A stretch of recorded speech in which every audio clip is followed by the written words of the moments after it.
నమస్కారం అండి. ఇవాళ పోస్టల్ బ్యాలెట్ కౌంటింగ్ గురించి మాట్లాడుకుందాము. ముందుగా పోస్టల్ బ్యాలెట్ ఎలా క్యాస్ట్ చేస్తారో బ్రీఫ్‌గా చెప్తాను. ఓటర్ మనకి ఈసారి ఫెసిలిటేషన్ సెంటర్‌కి వెళ్లి వేశారండి. ఆ సెంటర్‌కి వెళ్ళినప్పుడు వాళ్ళకి 2 ఫార్మ్స్, 2 కవర్స్ ఇచ్చారు. సో, ఈ ఫార్మ్స్‌లో ఫస్ట్ డిక్లరేషన్ ఫార్మ్. డిక్లరేషన్ ఫార్మ్‌లో సీరియల్ నంబర్ అంటే వాళ్ళ ఓటర్ ఐడీ నమోదు చేస్తారు. ఇక్కడ ఓటర్‌తో సంతకం తీసుకుంటారు. ఇక్కడ ఆ అటెస్టింగ్ ఆఫీసర్ సిగ్నేచర్ ఉంటుంది. ఆయన డెసిగ్నేషన్ ఉంటుంది, అడ్రస్ అవి ఇక్కడ రాస్తారు. తర్వాత అలాగే ఈ సీరియల్ నెంబర్ ఇక్కడ ఈ కవర్ మీద కూడా రాస్తారు. నెక్స్ట్ ఇంకొక ఫామ్ బ్యాలెట్ పేపర్. ఇది ఖాళీ బ్యాలెట్ పేపర్ ఇస్తారు. ఇది ఓటర్ లోపలికి తీసుకెళ్ళి చెక్ మార్క్ కానీ క్రాస్ మార్క్ కానీ ఏదైనా ఆ బాక్స్ లోపలే క్లియర్గా బ్యాలెట్ చేయాలి. ఈ బ్యాలెట్ పేపర్ని ఈ చిన్న కవర్లో పెడతారు. పెట్టాక ఇందాక సీరియల్ నెంబర్ సరి చూసుకోవాలి. ఆ తర్వాత ఇవన్నీ ఈ పెద్ద కవర్లో పెడతారు. ఈ పెద్ద కవర్లో పెట్టి ఇక్కడ కూడా సిగ్నేచర్ చేయాలి. సో ఇవి ప్రక్రియ ఎలా ఉంటుందంటే, ఫస్ట్ ఈ బ్యాలెట్ పేపర్ తీసుకున్నారు కదా, దాని మీద ఓట్ వేసేసాము. దీన్ని తీసి ఈ కవర్లో పెడతాము. లోపల పెట్టేసి సీల్ చేసేసేయాలి. దీన్ని గమ్తో సీల్ చేసేస్తారు గమ్తో. తర్వాత ఈ డిక్లరేషన్ పేపర్ విడిగా ఈ పెద్ద కవర్ తీసుకొని దీని లోపల పెడతారు. ఈ లోపల పెట్టేశాక దీన్ని కూడా గ్లూతో బయట సీల్ చేసేస్తారు.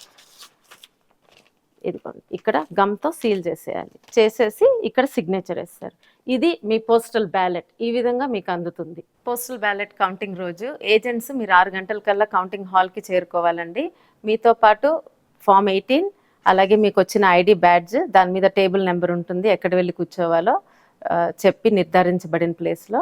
తర్వాత పెన్ను, పేపరు నోట్ చేసుకోవడానికి. అలాగే మీరు ఫుడ్ ఏం తినాలో తినేసేయండి, ట్యాబ్లెట్స్ వేసుకోండి. ఇంకా సెల్ ఫోన్స్ ఏమి తీసుకువెళ్ళొద్దు. తీసుకొని కౌంటింగ్ హాల్కి వెళ్ళిపోండి.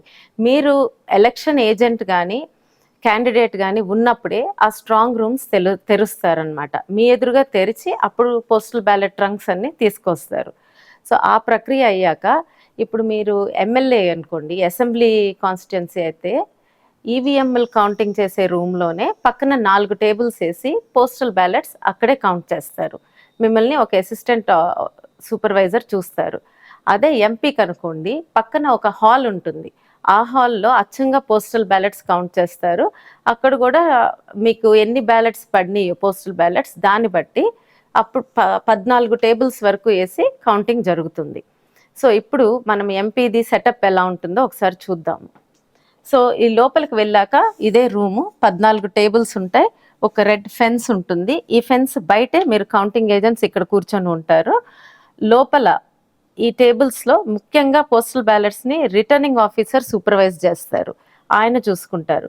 ఒక్కొక్క టేబుల్ దగ్గర 2 కౌంటింగ్ సూపర్వైజర్స్, ఒక అబ్జర్వర్, ఒక మైక్రో అబ్జర్వర్ ఉంటారు. ఇక్కడ అబ్జర్వర్ చాలా జాగ్రత్తగా అన్ని ఫిల్మ్ చేస్తారు. ఆయనకు చాలా ఎక్కువ రోల్ ఉంటుంది, అన్నీ నోట్ చేసుకుంటా ఉంటారు పేపర్ మీద కూడా.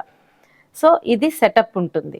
సో దీనిలో పోస్టల్ బ్యాలెట్ కౌంటింగ్స్లో ఫస్ట్ ఈటీపీబీఎస్ అంటే electronically transferred postal ballot system అని ఉంటుంది. ఇది ముఖ్యంగా మన మిలిటరీ, పారామిలిటరీ దళాలు వాళ్ళు చేస్తారు.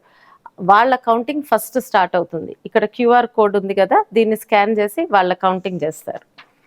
తర్వాత process postal ballots, regular postal బ్యాలెట్స్కి ప్రీ కౌంటింగ్ అనే ప్రక్రియ ఒకటి ఉంటుంది. దానిలో ఇప్పుడు మనకి సుమారుగా ఒక నియోజకవర్గానికి 23,000 పోస్టల్ బ్యాలెట్స్ వచ్చినాయి అనుకోండి.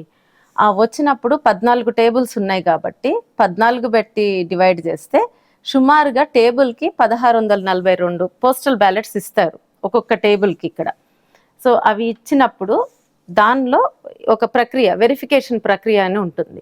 దాని ప్రకారం కొన్ని వ్యాలిడ్ కానివి తీసేస్తారు బ్యాలెట్స్. దాని గురించి నేను తర్వాత చెప్తాను. అదైపోయాక మళ్ళా ఆ వ్యాలిడ్ ఉన్న పోస్టల్ బ్యాలెట్స్ని మళ్ళా కలిపి ఒక్కొక్క టేబుల్కి 500 చప్పున పంచుతారు సుమారుగా. ఆ పంచి అప్పుడు కౌంటింగ్ చేయటం స్టార్ట్ అవుతుంది. ఇది ప్రక్రియ. ప్రీ కౌంటింగ్, వెరిఫికేషన్ బ్యాలెట్స్కి, మళ్ళా తర్వాత అవి అంతా మిక్స్ చేయడము, మళ్ళా టేబుల్కి 500 చొప్పున పంచుతారు. అప్పుడు కౌంటింగ్ స్టార్ట్ అవుతుంది అన్నమాట. ఇప్పుడు నెక్స్ట్ ఆ వెరిఫికేషన్ ఎలా చేస్తారో చెప్తాను. ఇప్పుడు మీకు పోస్టల్ బ్యాలెట్ ఈ విధంగా వస్తుందండి. ఇప్పుడు మీ టేబుల్కి ఒక 1640 ఎన్నో ఒక టేబుల్కి వచ్చినాయి అనుకోండి, సుమారుగా ముందే నిర్ధారించబడిన నెంబర్ వస్తుంది. సో మీరు ఈ బ్యాలెట్ కవర్ చూస్తారు, చూసినప్పుడు ఇక్కడ మీకు సిగ్నేచర్ ఉండాలనుకుంటారు, కానీ అది లేకపోయినా పర్వాలేదు. ఈ కవరు, పెద్ద కవరు కంపల్సరీ సీల్ అయి ఉండాలి. సీల్ అయి ఉంటే చాలు, దీనిని ఓపెన్ చేస్తారు. ఒకవేళ సీల్ అయి లేకపోతే ఇలా ఇలా ఓపెన్ చేసి ఉంటే దీనిని పక్కన పెట్టేస్తారు. సో ఇప్పుడు ఇది సీల్ అయి ఉంది, దీన్ని మనం ఓపెన్ చేసాము. ఓపెన్ చేయంగానే మీకు లోపల డిక్లరేషన్ పేపర్ ఉండాలి. ఒకవేళ డిక్లరేషన్ పేపర్ లేదనుకోండి, ఈ ఓటు వ్యాలిడ్ కాదు, దీన్ని కూడా పక్కన పెట్టేస్తారు. సరే, డిక్లరేషన్ పేపర్ ఉంది దీనిలో. So next ballot cover. ఈ బ్యాలెట్ కవర్ కూడా క్లోజ్ అయిపోయి ఉండాలి. ఇది ఓపెన్ అయి ఉన్నా కూడా దీనికి వాల్యూ ఉండదు. అలాగే సో ఇప్పుడు ఈ డిక్లరేషన్ పేపర్ మీద సీరియల్ నెంబర్ ఉంది. ఇది సీరియల్ నెంబర్ ఉండాలి, ఇక్కడ సీరియల్ నెంబర్తో మ్యాచ్ అవ్వాలి కవర్ మీదది. సో ఈ రెండు ఉండేటట్టు చూసుకోండి. అలాగే ఇక్కడ ఎలక్టర్ సిగ్నేచర్ ఉండాలి, ఇది కంపల్సరీ ఉండాలి. తర్వాత ఇక్కడ అటెస్టింగ్ ఆఫీసర్ సిగ్నేచర్ ఉండాలి. తర్వాత ఆయన డెసిగ్నేషన్ ఉండాలి, ఆయన ఏంటో తెలవాలి. అక్కడ అడ్రస్ ఉండాలి. ఇవన్నీ ఉంటే ఇక్కడ సీరియల్ నెంబర్ మ్యాచ్ అయ్యి, ఓటర్ సంతకము, అటెస్టింగ్ ఆఫీసర్ సంతకము, ఆయన డెసిగ్నేషను, ఇవి ఉంటే ఈ బ్యాలెట్ వ్యాలిడ్ బ్యాలెట్. ఒకవేళ ఈ సీరియల్ నెంబర్ తేడా ఉందనుకోండి, దానికి వాల్యూ చేయరు, తీసేస్తారనమాట, ఆ బ్యాలెట్ని తీసేస్తారు. సో ఇది అయిపోయిన తర్వాత ఈ కవర్ ఓపెన్ చేసే ముందు సరే ఇవన్నీ తీసేస్తారు. ఇప్పుడు ఇది రిజెక్ట్ అయిన కవర్ అనుకోండి, ఇలా ఓపెన్ అయ్యి దీన్ని పక్కన పెడతారు. అలాంటి కవర్స్ అన్నీ విడిగా ఒక బ్యాగ్లో వేసేసి సీల్ చేసేస్తారు, అంటే కంప్లీట్గా రిజెక్ట్ అయిపోయినాయి. సరే, ఒకవేళ ఇక్కడ సరిగ్గా లేదనుకోండి, ఈ ఇన్ఫర్మేషన్ ఏదన్నా మిస్సింగ్ అనుకోండి, అప్పుడు ఇవి మాత్రం తీసి ఇవి ఇంకొక కవర్లో పెడతారు. మళ్ళీ ఇవన్నీ లోపల పెట్టేసి ఇవి వేరేగా రిజెక్టెడ్ కవర్లో పెడతారు. సరే, ఇప్పుడు ఇవి బాగానే ఉన్నాయి అనుకోండి, postal ballot valid postal ballot అనుకోండి, అప్పుడు ఈ రెండు తీసి ఇంకొక బ్యాగ్లో పెడతారు. అంటే రిజెక్ట్ అయిన కవర్స్ అన్నీ ఒక బ్యాగ్లో వేసి సీల్ చేస్తారు. వ్యాలిడ్ అయిన పోస్టల్ బ్యాలెట్స్ ఈ కవరు డిక్లరేషను ఒకదానిలో పెట్టి సీల్ చేసేస్తారు. ఆ తర్వాత ఇవి మీరు రిజెక్ట్ చేశారనుకోండి, డైరెక్ట్గా రిజెక్షన్లోకి పడవు. మీకు రిటర్నింగ్ అధికారి వచ్చి మళ్ళీ చెక్ చేస్తారు, ఒకసారి క్రాస్ చెక్ చేసి అవును ఇది నిజంగానే ఇన్ఫర్మేషన్ మిస్ అయిందని తీసేస్తారు. దీనిలో ఇప్పుడు ఒక మార్పు ఏమొచ్చిందంటే, ఇక్కడ ఇదివరకు సీల్ ఉండాల్సి వచ్చేది, గెజెటెడ్ ఆఫీసర్ సీల్ ఉండాలి. ఇప్పుడు ఆ సీల్ లేకపోయినా ఆయన సిగ్నేచరు, ఆయన డెసిగ్నేషన్ ఉంటే సరిపోతుంది మనకి. సో అలా ఉన్నా కూడా వ్యాలిడ్ అయ్యేసారి. ఇప్పుడు మీకు ఈ వ్యాలిడ్ పోస్టల్ బ్యాలెట్ ఉందండి. ఈ పోస్టల్ బ్యాలెట్స్ని మళ్ళీ అన్నీ గ్యాదర్ చేసుకుంటారు. గ్యాదర్ చేసుకొని 500 చొప్పున ఒక్కొక్క టేబుల్కి 14 టేబుల్స్కి ఇస్తారనమాట. ఇచ్చినాక మీరు ఇవి ఓపెన్ చేస్తారు. ఓపెన్ చేసినప్పుడు ఫస్ట్ సీరియల్ నెంబర్ ఉంది కదా ఇందాక చూసుకున్నట్టు, ఓపెన్ చేసినప్పుడు బ్యాలెట్ పేపర్ మీద క్లియర్గా క్యాండిడేట్ ఎదురుగా చెక్ మార్క్ కానీ క్రాస్ మార్క్ కానీ ఏదైనా మార్క్ ఉండొచ్చు, కాతే అది ఆ బాక్స్ లోపలే ఉండాలి.